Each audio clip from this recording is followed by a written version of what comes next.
দুর্নীতিমুক্ত সমাজ, ন্যায় বিচার প্রতিষ্ঠা এবং সংস্কারে বিশ্বাসী দলগুলোকে নিয়ে জামায়াতে ইসলামী আগামী দিনে দেশ গড়বে বলে জানিয়েছেন দলটির আমির ডক্টর শফিকুর রহমান। রাজধানীর বাংলাদেশ চীন মৈত্রী সম্মেলন কেন্দ্রে ইসলামী ছাত্র শিবিরের কেন্দ্রীয় সদস্য সম্মেলন অনুষ্ঠানে তিনি কথা জানান।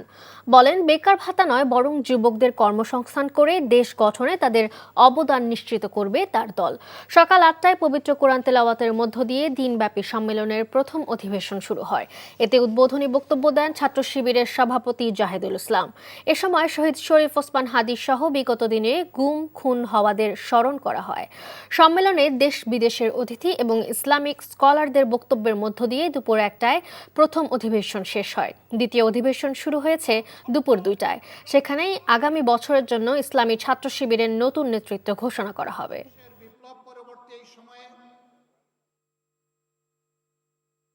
বাংলাদেশ জামাত ইসলামী, ইসলামী সংগঠন সমূহ এবং দেশপ্রেমিক অন্যান্য সংগঠনকে সাথে নিয়ে সেই ইনসাফের ত্যাগের বাংলাদেশ করতে চায়।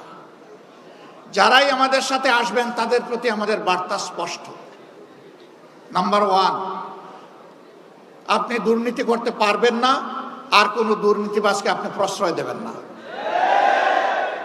নাম্বার 2, সমাজের সকল ক্ষেত্রে সকলের জন্য সমান বিচার নিশ্চিত করা হবে।